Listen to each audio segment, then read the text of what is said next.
સત સાહેબ, સત વિદ્યા મંદિર, પરમગુરુ પાઠશાળા સંકુલ. હું પટેલ હરીશભાઈ બી, ધોરણ 12, વિષય અર્થશાસ્ત્ર, યુનિટ 8, કૃષિ ક્ષેત્ર. કૃષિ ક્ષેત્રમાં આપણે આગળ કૃષિ ક્ષેત્રનું મહત્ત્વ અને ભારતમાં કૃષિ ક્ષેત્રની વર્તમાન સ્થિતિ એના વિશે આપણે ચર્ચા કરી હતી. હવે ભારતમાં કૃષિ એટલે નીચી ખેત ઉત્પાદકતાના જે કારણો છે એની આપણે ચર્ચા કરીએ. તો ભારત ખેતી પ્રધાન દેશ છે. આપણે આગળ જોયું એ પ્રમાણે પરંપરાગતથી લઈ અને ભારત ખેતી પ્રધાન દેશ રહ્યો છે. આ દેશમાં ખેતી સંલગ્ન ઘણી બધી સમસ્યાઓ છે.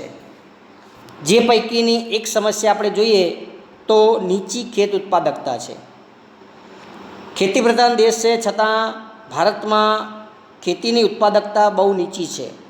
ખેત ઉત્પાદકતા વાસ્તવમાં પ્રતિ હેક્ટર થતા ઉત્પાદન અથવા તો હેક્ટર દીઠ થતી આવકના સંદર્ભમાં માપવામાં આવે છે, જે વિશ્વના સ્તરો કરતાં ખૂબ નીચી છે. જે માટેના કેટલાક કારણો આપણે જોઈએ તો એ કારણોની અંદર પહેલું છે સંસ્થાકીય પરિબળો. ભારતના ખેડૂતો જે સંસ્થાકીય માળખામાં રહીને ખેતી કરે છે એને અસર કરતા ભૌતિક, સામાજિક, આર્થિક અને કાયદાકીય પરિબળોને સંસ્થાકીય પરિબળો કહેવાય. એટલે આવા પરિબળો ખેતી માટે અવરોધરૂપ હોય. ખેતીનો જે વિકાસ છે એ સતત ઓછો અથવા તો નિમ્ન સ્તરનો રહ્યો છે અને એના પરિણામે ખેતીની નીચી ઉત્પાદકતા જોવા મળે છે.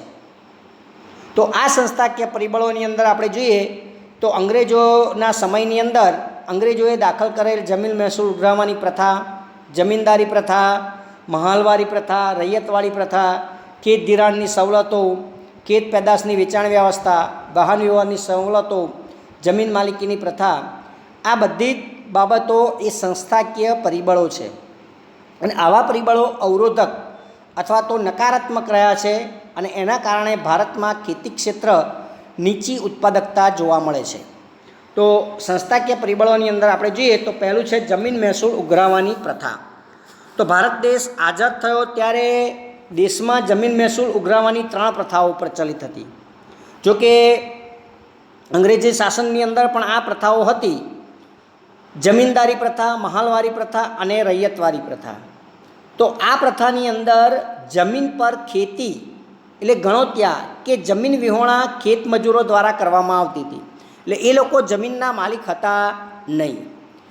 જે જમીન હતી એ બીજાની હતી અને એની પર ખેતી કરનારા ગણોત્યા કે જમીન વિહોણા ખેત મજૂરો હતા.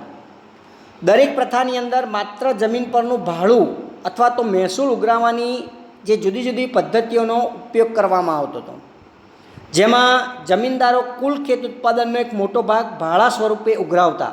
એટલે ખેડૂત કે જે ગણતરીઓ છે કે જમીન ખેતમજૂર છે એની પાસેથી મોટું ભાડું વસૂલ કરવામાં આવતું.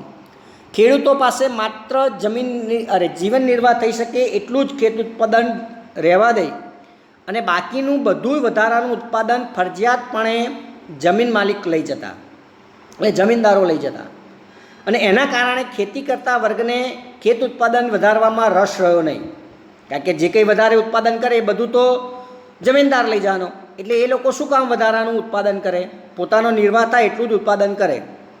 એટલે એવો ખેતી ક્ષેત્રમાં ઉત્પાદન વધે તેવા નવા પ્રકારના કોઈ પ્રયત્ન અજમાવવા તૈયાર નહોતા. એટલે ખેતી ક્ષેત્રનું જે ઉત્પાદન છે એ પ્રમાણમાં લગભગ સ્થિર રહ્યું. અને આમ કૃષિ ક્ષેત્રનું જે ઉત્પાદન છે એ દેશની જરૂરિયાત અને ખેતી કરતા વર્ગની જરૂરિયાત અનુસાર વધારો પ્રાપ્ત કરતું નહોતું. એટલે જીવન નિર્વાહ થાય એટલું જ ઉત્પાદન મળે, વધારાનું કોઈ ઉત્પાદન મળતું નહોતું. અને જો વધારાનું ઉત્પાદન કરે તો જમીન માલિક લઈ જતો હતો. એટલે વધારાનું કોઈ ઉત્પાદનમાં કોઈને રસ નહોતો.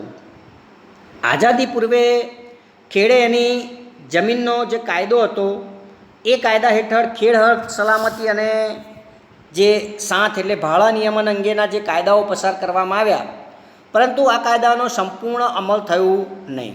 એટલે ખેડૂતોનું શોષણ મુક્ત કરી શકાયા નહીં અને સરવાળે કૃષિ ક્ષેત્રે નીચી ઉત્પાદકતાનો એક વિકટ પ્રશ્ન ઊભો થયો. એટલે આ પ્રમાણે જમીન મહેસૂલ ઉઘરાવવાની જે પ્રથા હતી એ યોગ્ય કહેવાય અને એના કારણે ઉત્પાદકતા નીચી આપણને જોવા મળે છે. બીજું છે ખેત ધિરાણ. તો ભારતમાં મોટાભાગના ખેડૂતો ગરીબીનો સામનો કરતા જોવા મળે છે, કારણ કે ખાસ કોઈ ઉત્પાદન હતું નહીં, એટલે કોઈ ખાસ વધારાની આવક પ્રાપ્ત થાય નહીં. જેમને દરેક પાક અગાઉ ખેત ધિરાણની આવશ્યકતા રહેતી, એટલે નવો પાક કરવો હોય તો ખેત ધિરાણ લેવું પડે અને ખેત ધિરાણ દ્વારા તેઓ બિયારણ, ખાતર, જંતુનાશક દવાઓ વગેરે ખરીદી કરવા શક્તિમાન બને અને ઉત્પાદન પ્રક્રિયા શક્ય બને. એટલે જો ધિરાણ લે તો જ નવું ઉત્પાદન કે નવી ઉત્પાદન પ્રક્રિયા કરી શકે. પરંતુ આઝાદી સમયથી ખેત ધિરાણમાં ખાનગી જે નાણાં ધીરનારની મોટી ભૂમિકા હતી. કોઈ એ સમયે ખાસ બેન્કો કે એવું હતું નહીં, એટલે બેંક ધિરાણ કે એવું ખાસ મળતું નહોતું, એટલે સાહુકારો કે એની પાસેથી આવું ધિરાણ લેવું પડે. ભારતમાં 1951માં અંદાજે 71.6% ખેત ધિરાણ નાણાં ધીરનારનો વ્યવસાય કરતા લોકો દ્વારા કરવામાં આવતું હતું. એટલે મોટાભાગનું ખેત ધિરાણ એ આવા ખાનગી વ્યક્તિઓ પાસેથી લેવામાં આવતું અને આ ધિરાણ ખૂબ ઊંચા દરે ખેડૂતોને પૂરું પાડવામાં આવતું. એ ઉપરાંત એ લોકો હિસાબમાં ગરબડ કરી અને ખેડૂતોને છેતરતા. એટલે મૂડી તો એ લોકોની ઊભીને ઊભી જ રહે, વ્યાજ બધું વસૂલ કરે, છતાં મૂડી એવી ને એવી જ ઊભી રહે. એટલે 1-2 વર્ષ, 3-4-5 વર્ષ જાય અને મૂડી વધતી જ જાય એની પર, અને છેવટે એનું ખેતર પડાવી લેવામાં આવે કે જે કંઈ જમીન હોય કે બીજું કંઈ જે કંઈ ગીરવે મૂક્યું હોય એ બધું પડાવી લે અને એ રીતના ખેડૂતોને છેતરવામાં આવતા. આઝાદી પછી સરકારે રાષ્ટ્રીય સ્તરે બેન્કોનું વિસ્તરણ કર્યું, એટલે નાણાં ધીરનારનો વ્યવસાય કરતા લોકોનું મહત્ત્વ ઘટ્યું. સરકારે 1975થી પ્રાદેશિક ગ્રામીણ બેન્કોનું અને 1982થી NABARD, national bank for agriculture and rural ડેવલપમેન્ટની રચના કરી અને સંસ્થાકીય ધિરાણનો વ્યાપ વધારવાના પ્રયત્ન કર્યો. તો આ સઘન પ્રયાસને કારણે વર્તમાન સમયમાં જે નાણાં ધીરનારનો વ્યવસાય કરતા લોકો હતા એના દ્વારા માત્ર હવે 27% ખેત ધિરાણ પૂરું પાડવામાં આવે છે, જ્યારે બાકીનું મોટાભાગનું ખેત ધિરાણ આવી સંસ્થાઓ દ્વારા પૂરું પાડવામાં આવે છે.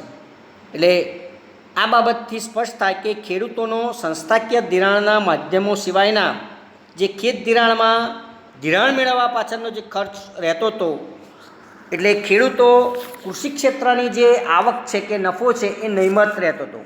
મોટાભાગના જે આવક થાય એ વ્યાજ ચૂકવવામાં જાય અથવા તો ધિરાણ મેળવવામાં જ ખર્ચો થઈ જતો હતો. એટલે ખેડૂતોને વધુ ઉત્પાદકતા મેળવવા કે ખેતીજન્ય કામ કરવાનું આકર્ષણ રહેતું નથી. કોઈ નફો ના મળે એટલે ખેતી કરવાનું એમને પોસાતું નહોતું અને એના કારણે કૃષિ ક્ષેત્રમાં સતત નીચી ઉત્પાદકતા આપણને જોવા મળે છે. ત્યાર પછી જોઈએ કે કૃષિ પેદાશની વેચાણ વ્યવસ્થા. તો ભારતની અંદર નબળા પાયાના માળખા, આખું ઇન્ફ્રાસ્ટ્રક્ચર નબળું છે આપણું.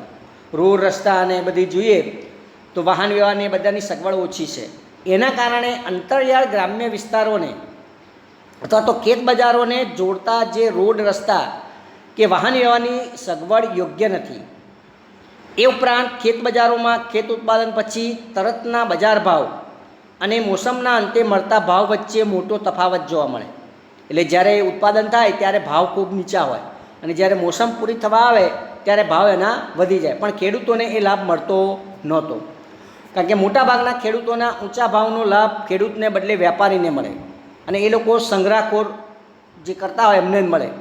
કારણ કે ખેડૂતો પાસે સંગ્રહની કોઈ વ્યવસ્થા ના હોય, વેચાણની વ્યવસ્થા ના હોય, એટલે તાત્કાલિક એણે વેચી દેવું પડે, નીચા ભાવે વેચી દેવું પડે અને પછી થોડા સમય પછી ઊંચા ભાવ જાય એ લાભ વેપારીઓને પ્રાપ્ત થાય. એટલે દેવામાં ડૂબેલા ખેડૂતને દેવાની ચૂકવણી કરવા પોતાના જે મિલકત હોય એ અથવા તો ચૂકવણી કરવા પોતાના ખેત પેદાશોને ઘણીવાર ઉત્પાદન પહેલાં જ સ્થાનિક સાહુકાર કે દલાલને વેચી દેવા પડે. એટલે આ રીતના ઉત્પાદન થાય એ પહેલાં જ એણે ધિરાણ લીધું હોય એટલે સાહુકાર કે દલાલ કે આડતિયાને એને વેચી દેવું પડે. બીજું કે ખેડૂતો ઓછા માહિતગાર છે, બજારથી માહિતગાર નથી, બજાર અંગેની કોઈ જાણકારી નથી, બજાર ભાવ અંગેની કોઈ જાણકારી ન હોય, વેચાણ પદ્ધતિની જાણકારી નથી અને એના કારણે પોતાના ખેત ઉત્પાદનનું સારું વળતર મેળવી શકતા નથી અને એના કારણે એ લોકો નિરાશાવાદી બને અને પરિણામે ખેત ઉત્પાદકતામાં કોઈ રસ દાખવતા નથી. એટલે કૃષિ પેદાશની જે વેચાણ વ્યવસ્થા છે એ અયોગ્ય છે. એના કારણે પણ કૃષિમાં જે વિકાસ કરવો જોઈએ એ વિકાસ માટે કોઈ રસ એ લોકો દાખવતા નથી. તો આ કારણ પણ એક આપણને જોવા મળે છે. ત્યાર પછી છે ગ્રામીણ સમાજ વ્યવસ્થા. તો ભારતના ખેડૂતો મોટાભાગે પ્રારબ્ધવાદી અને અપૂરતી માહિતી ધરાવે છે, એટલે પ્રારબ્ધ ઉપર આધાર રાખે છે. ગ્રામ્ય સમાજ આખો જૂનવાળી પરંપરાઓ અને વ્યવસ્થાથી બંધાયેલો છે. એટલે મૂળભૂત રીતે પ્રારબ્ધવાદી હોય એટલે એ લોકો એવું માને કે ઈશ્વરે આપેલી સમસ્યાઓ અથવા તો અભાવપણાનો એ લોકો સ્વીકાર કરી લે છે કે ભાઈ આ બધું ઈશ્વર દત્ત છે, ઈશ્વરે જે કંઈ આપણને સર્જ્યું હશે એ આપશે, જેટલું પાકવાનું હશે એટલું પાકશે, એમ કરીને બેસી રહેશે અને કોઈ નવું સાહસ કરવાનો વિચારતો નથી. એટલે પોતાના જીવન નિર્વાહ પૂરતી ખેતી કરીને સંતોષિત રહે છે કે ભાઈ આટલું મળ્યું, ભગવાને આપણને ખાવા જેટલું આપ્યું એટલે બહુ.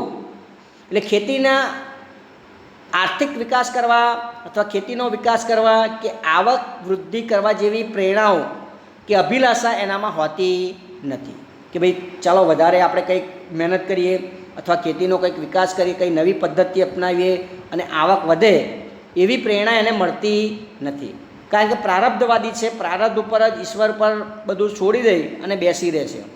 અને એના કારણે ગ્રામ્ય અર્થતંત્રનું કેન્દ્ર એવું કૃષિ ક્ષેત્ર નીચી ઉત્પાદકતા ધરાવે છે. એટલે નવી કોઈ ટેકનોલોજી કે નવું કોઈ કરવાનું સાહસ અપનાવતા નથી. જે કંઈ પરંપરાગત ખેતી છે એ કરીને જ બેસી રહેશે અને એના કારણે કૃષિ ઉત્પાદકતા નીચી જોવા મળે છે.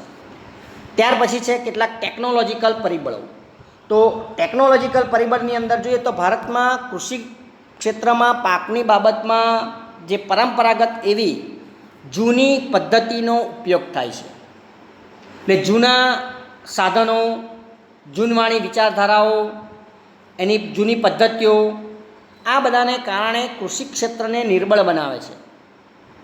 વર્તમાન સમયમાં પણ ભારતના ખેડૂતો આજે પણ ટ્રેક્ટરને બદલે હળ અને બળદનો ઉપયોગ કરતા જોવા મળે છે. એનાથી પોતે ખેતી કરતા હોય છે. કંઈ નવા સાધનો વસાવવા અથવા નવા સાધનનો ઉપયોગ કરવા માટે એ લોકો હજુ ટેવાયેલા નથી અથવા નવી પદ્ધતિઓ શોધાય છે એનો ઉપયોગ કરતા નથી. કારણ કે મોંઘું પડતું હોય છે, એની પાસે એટલા પૈસા હોતા નથી, બીજું કે સાધનો વસાવી શકવાની કોઈ ક્ષમતા હોતી નથી, એટલે એ લોકો એનો ઉપયોગ કરતા નથી. સુધારેલા જે બિયારણને બદલે પરંપરાગત બિયારણોનો ઉપયોગ કરે છે અને એનાથી નીચી ઉત્પાદકતા મળે છે. જે આગલે સાલ કર્યું હોય એમાંથી થોડું બિયારણ માટે રાખી મૂકે અલગ અને પછી નવા વર્ષે એ જ વસ્તુનો ઉપયોગ બિયારણ તરીકે કરે છે. એટલે જે નવી જાતો સુધારેલા એનો ઉપયોગ કરતા નથી. રાસાયણિક ખાતરોની જગ્યાએ છાણિયા ખાતરનો ઉપયોગ કરે છે. રાસાયણિક ખાતર જે જરૂરિયાત છે એ પણ નાખવું જોઈએ, પણ એ પણ એનો ઉપયોગ કરી શકતા નથી અને પરિણામે નીચી ઉત્પાદકતા જોવા મળે છે. એ ઉપરાંત પાક સંરક્ષણ માટે જે જંતુનાશક દવાઓ અને નવીન પદ્ધતિઓનો ઉપયોગ એ ભારતનો ખેડૂત ખૂબ ઓછા પ્રમાણમાં કરે છે. આપણે ત્યાં જે રાસાયણિક દવાનો ઉપયોગ થાય છે એ પણ બહુ ઓછો છે. સિંચાઈની સગવડો પણ ઓછી છે. બીજા બધા ઘણા બધા કારણો આપણે ટેકનોલોજીકલ જોઈએ તો એ બધા કારણો છે. એના કારણે કૃષિ ક્ષેત્ર મંદ ગતિએ આગળ વધે છે. એટલે એનો વિકાસ થઈ શકતો નથી.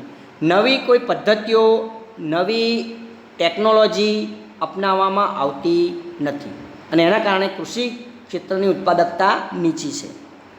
અન્ય કેટલાક પરિબળોની આપણે વાત કરીએ તો એમાં એક તો વસ્તીનું ભારણ. તો ભારતની અંદર કૃષિ ક્ષેત્રની નીચી ઉત્પાદકતા પાછળનું એક મોટું કારણ ખેતી પર વસ્તીનું વધુ ભારણ છે. એટલે ખેતી ક્ષેત્રે વધારે લોકો રોકાયેલા છે અને વધુ વસ્તી એટલે વધુ ભારણને કારણે કૃષિ ક્ષેત્ર પર રોજગારી માટે નભતા લોકોના પ્રમાણને આધાર સમજી શકાય છે કે કૃષિ ક્ષેત્ર પર વધુ પડતું ભારણ છે. આઝાદી સમયે ભારતના 72% લોકો ખેતી ક્ષેત્રમાંથી રોજગારી મેળવતા હતા. એટલે મોટાભાગની વસ્તી ખેતી ક્ષેત્ર પર હતી અને આ ટકાવારી 2001-2માં ઘટીને 58% થઈ અને 13-14માં રોજગારી મેળવતી વસ્તીનું પ્રમાણ 49% થયું. એટલે લગભગ હજુ 50% લોકો આમાંથી રોજગારી પ્રાપ્ત કરે છે. અને ખેતી ક્ષેત્રે આપણે જોઈએ તો જે રોજગારીનું ભારણ ઘટ્યું છે છતાં અન્ય ક્ષેત્રો કરતાં હજુ એમાં વધુ છે. વિદેશોની તુલનાની અંદર ખૂબ જ ઊંચું છે. વિદેશોની અંદર ખેતી ક્ષેત્રે રોજગારી બહુ ઓછા લોકો પ્રાપ્ત કરે છે. ખેતી એ લોકોની સમૃદ્ધ છે, વિશાળ છે, છતાં રોજગારી ઓછી ત્યાં લોકો પ્રાપ્ત કરે છે. જ્યારે આપણે ત્યાં ખેતી પ્રધાન દેશ છે અને મોટાભાગના લોકો ગામડામાં વસે છે, એટલે મોટાભાગની રોજગારી ત્યાંથી પ્રાપ્ત કરે છે. એટલે અહીં ખેતી ક્ષેત્રે જે કુલ ઉત્પાદનનું પ્રમાણ છે એ કુલ ઉત્પાદનનું પ્રમાણ વધુ પડતી વ્યક્તિઓ વચ્ચે ઉત્પાદન અથવા તો આવકના સ્વરૂપે વહેંચાઈ જાય છે. એટલે અહીંયા જે પ્રચંડ બેરોજગારી છે એ આપણને વધારે જોવા મળે છે કે અમુક લોકોને ત્યાંથી ખસેડી લઈએ તો પણ ઉત્પાદકતામાં કોઈ ફેરફાર થતો નથી. અને ખેતી ક્ષેત્રમાંથી જે કંઈ આવક પ્રાપ્ત થાય છે એ વધારે વ્યક્તિઓ વચ્ચે વહેંચાઈ જાય છે. એટલે આવકનો બહુ નાનો ભાગ એ લોકોને પ્રાપ્ત થાય છે. શ્રમની ઉત્પાદકતા પણ ઘણી નીચી છે, કારણ કે જે શ્રમિક દીઠ ઉત્પાદકતા આપણે જોઈએ એ પણ ભારતની અંદર ખૂબ નીચી છે. અને એના કારણે જે કુલ ઉત્પાદકતા છે કૃષિ ક્ષેત્રની એ પણ આપણને નીચી જોવા મળે છે. એટલે વધારે પડતી વસ્તી ખેતી ક્ષેત્ર પર છે એના કારણે પણ ખેતી ક્ષેત્રની ઉત્પાદકતા નીચી જોવા મળે છે. બીજું છે આર્થિક આયોજનનો અભાવ. તો ભારત સરકારે પ્રથમ પંચવર્ષીય યોજનાને બૃહદપણે ખેતી ક્ષેત્ર માટે બનાવી હતી. એટલે પહેલી પંચવર્ષીય આપણે ખેતી ક્ષેત્ર માટે મહત્ત્વ આપવામાં આવ્યું, પરંતુ બીજી યોજનાથી ભારતનું જે આર્થિક આયોજન છે એ ઉદ્યોગ કેન્દ્રિત બની ગયું. એટલે ઉદ્યોગોને વધારે મહત્ત્વ આપ્યું. સરકારે ઉદ્યોગોના વિકાસ પાછળ જેટલા પ્રયત્નો, સમયની ફાળવણી કરી, ખર્ચ કર્યો એટલું પ્રદાન એણે ખેતી ક્ષેત્રને આપેલ નથી. એટલે આમ જોવા જઈએ તો ખેતી ક્ષેત્રની ઉપેક્ષા કરી કહેવાય. ઉદ્યોગોને વિશેષ મહત્ત્વ આપ્યું, જ્યારે બીજી તરફ ખેતીને મહત્ત્વ આપવામાં આવ્યું નહીં. એટલે સરવાળે આપણે એમ કહી શકીએ કે ભારતનું કૃષિ ક્ષેત્ર અનિયમિત અને મંદ દરે વિકાસ કરતું ક્ષેત્ર હોવાથી સરકારે પણ કૃષિ ક્ષેત્રને જરૂરી પ્રમાણમાં સહાયક બની નથી. એટલે એના પ્રત્યે એને કોઈ લક્ષ્ય રાખ્યું નહીં, કોઈ પ્રકારને ધ્યાન આપવામાં આવ્યું નહીં. અને આ જ કારણથી ભારતના કૃષિ ક્ષેત્રની સ્થિતિ આજે ચિંતાજનક બની છે. જો કૃષિ ક્ષેત્રે ધ્યાન આપવામાં આવ્યું હતો અથવા યોજનાઓની અંદર એને પણ મહત્ત્વ આપવામાં આવ્યું હોય તો કૃષિ ક્ષેત્રની ઉત્પાદકતા આપણે વધારી શકીએ. પણ ભારતમાં આર્થિક આયોજનને અંદર ઉદ્યોગો અને સેવા ક્ષેત્રને જ વિશેષ મહત્ત્વ આપવામાં આવ્યું, એનો વિકાસ કરવામાં આવ્યો અને કૃષિ ક્ષેત્રની ઉપેક્ષા કરવામાં આવી. એના કારણે કૃષિ ક્ષેત્રે જે ઉત્પાદકતા છે એ આપણને નીચી જોવા મળે છે. તો આ રીતના ભારતની અંદર જે કૃષિ ક્ષેત્ર નીચી ઉત્પાદકતા માટેના જે કારણો છે, તો કેટલાક જે સંસ્થાકીય પરિબળો, એમાં જમીન મહેસૂલ ઉઘરાવવાની પ્રથા, ખેત ધિરાણની જે પ્રથાઓ છે એ બહુ વિચિત્ર પ્રકારની હતી અને પૂરતા પ્રમાણમાં ખેત ધિરાણ પ્રાપ્ત થતું નથી. ત્રીજું કે કૃષિ પેદાશની જે વેચાણ વ્યવસ્થા છે એ પણ યોગ્ય ઢબે નથી. જે યોગ્ય બજાર ભાવ છે એ ખેડૂતોને પ્રાપ્ત થતા નથી. ગ્રામીણની સમાજ વ્યવસ્થા પણ એવી છે, પ્રારબ્ધવાદ ખેડૂત છે, જૂની પરંપરાથી ખેતી કરવામાં આવે છે. ટેકનોલોજીકલ પરિબળોની અંદર જૂની ઉત્પાદન પદ્ધતિ છે, પરંપરાગત ખેતી કરવામાં આવે છે. અન્ય પરિબળોની અંદર વસ્તીનું ભારણ વધારે છે અને આર્થિક આયોજનનો અભાવ એ ભારતની અંદર જોવા મળે છે. તો આ બધા કારણોને કારણે ભારતમાં ખેત ઉત્પાદકતા નીચી જોવા મળે છે. હવે આપણે ખેત ઉત્પાદકતા જે વધારવાના ઉપાયો છે એની ચર્ચા આપણે ફરીના વિડીયોની અંદર આપણે કરીશું. અસ્તુ.